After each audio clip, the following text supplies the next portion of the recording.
الحمد لله رب العالمين والصلاة والسلام على أشرف الأنبياء والمرسلين نبينا Muhammad وعلى آله وصحبه أجمعين. Voici une vidéo qui est une réplique, une réfutation à un entretien téléphonique qui a eu lieu entre la chaîne chiite iranienne Sahar et le directeur du centre islamique de Genève, Hani Ramadan. Pour rappel, Hani Ramadan est l'une des figures actuelles en Europe du mouvement du groupe des frères musulmans. Il suit le fil de l'idéologie politique et religieuse tracée par son grand-père, qui n'est autre que le fondateur de ce même groupe, qui a vu le jour en Égypte en 1928 et qui se nomme Hassan al-Banna. L'objectif fondamental de ce groupe est de réunir tous les musulmans, quelle que soit leur croyance, quelle que soit la secte à laquelle ils appartiennent, autour de leur parti politique, afin de finaliser ce qu'ils croient être en fond une révolution islamique contre les forces impérialistes et leurs alliés.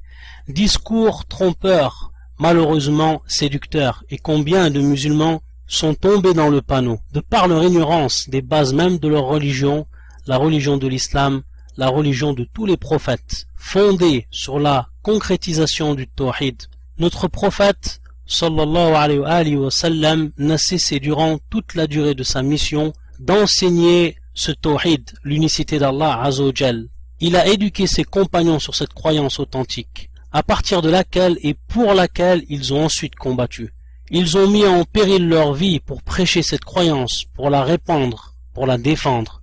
Comme Allah Azza wa Jal a dit, وَمَا أُمِرُوا إِلَّا لِيَعْبُدُوا اللَّهَ مُخْلِصِينَ لَهُ الدِّينَ.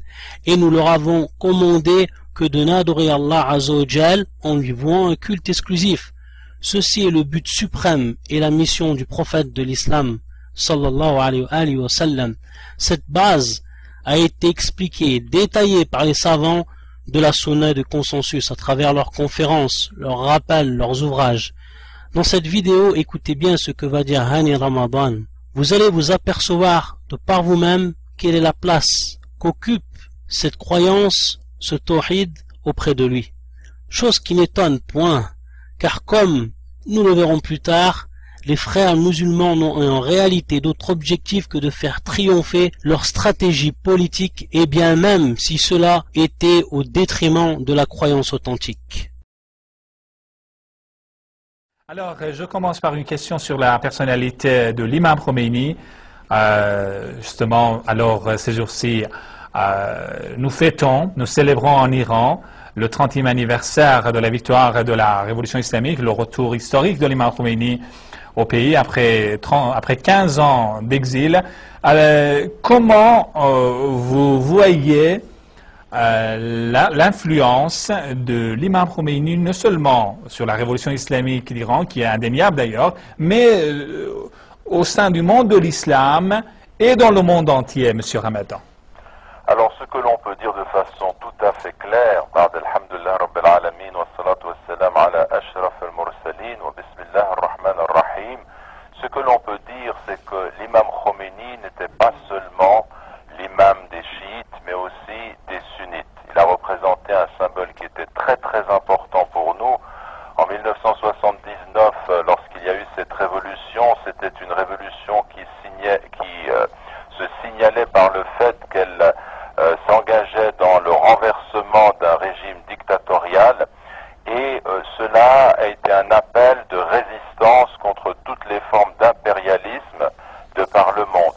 L'imam Khomeini, rahimahullah, nous a engagés, et c'était l'une de ses volontés, de faire en sorte que les chiites et les sunnites restent unis, et la révolution a été un phénomène populaire. Vous n'avez pas rêvé, non, c'est bien la réalité.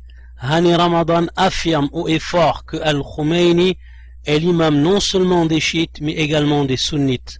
Le terme imam a plusieurs sens en religion, et dans le contexte où il est employé, prend le sens de modèle. C'est pour cela qu'il dira même qu'il représente un symbole très très important pour nous. Nous allons donc voir qui est cet imam chiite qui est digne, selon ses dires, d'être celui des sunnites.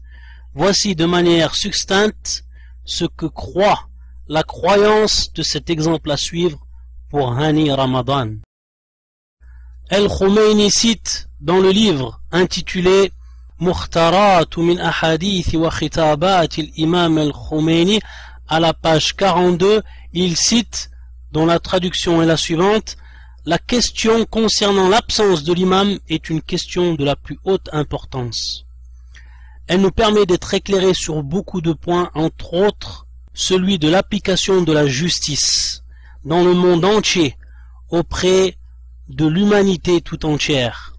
Cette application de la justice ne peut être accomplie par un autre que le Mahdi attendu, Al-Mahdi Al-Muntazar, celui dont Allah l'a réservé au monde pour le futur. Tous les envoyés sont venus exclusivement pour appliquer la justice, et leur but était la concrétisation de cela dans le monde entier, mais ils n'ont pas réussi. Même le dernier des envoyés, celui-là même qui est venu pour réformer, purifier l'humanité et appliquer la justice, la réussite ne lui a pas été accordée. La réussite ne lui a pas été accordée. Celui qui réussira réellement et totalement, qui appliquera la justice aux quatre coins de la terre, c'est le Mahdi attendu, Al-Mahdi Al-Muntazar. Cette parole de Al-Khomeini démontre incontestablement qu'il avait la croyance qu'Allah n'a pas donné la réussite au dernier prophète, Muhammad ibn Abdillah, sallallahu alayhi wa sallam, la croyance qu'il a échoué dans l'application du fondement qui est le plus important auprès de Al-Khomeini et qui est la justice et ce qu'elle inclut comme sens. L'imam Al-Khomeini, dans le même livre, à la page 520, cite: je me désole de deux choses. L'une d'elles est encore plus désolante que la seconde.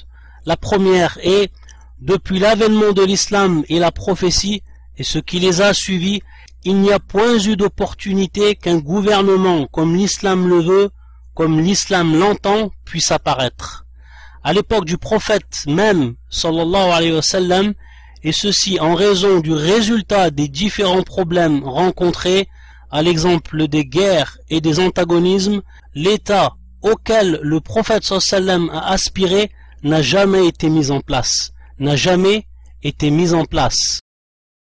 Dans le même registre, Al-Khomeini cite dans son livre intitulé Kashful Asrar, il dit: il est évident que si le prophète avait transmis le principe de l'imama, comme Allah lui a ordonné, que s'il avait déployé les efforts dans ce sens, alors les schismes, les divergences, les batailles n'auraient jamais vu le jour dans les pays musulmans. Et ainsi, il n'y aurait eu l'apparition de divergences dans les bases de la religion et dans ses branches. Fin de citation.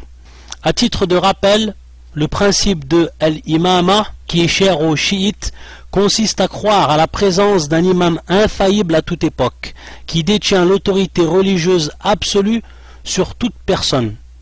Il représente donc une base de la religion, et quiconque ne croit pas en cela ne peut obtenir la foi.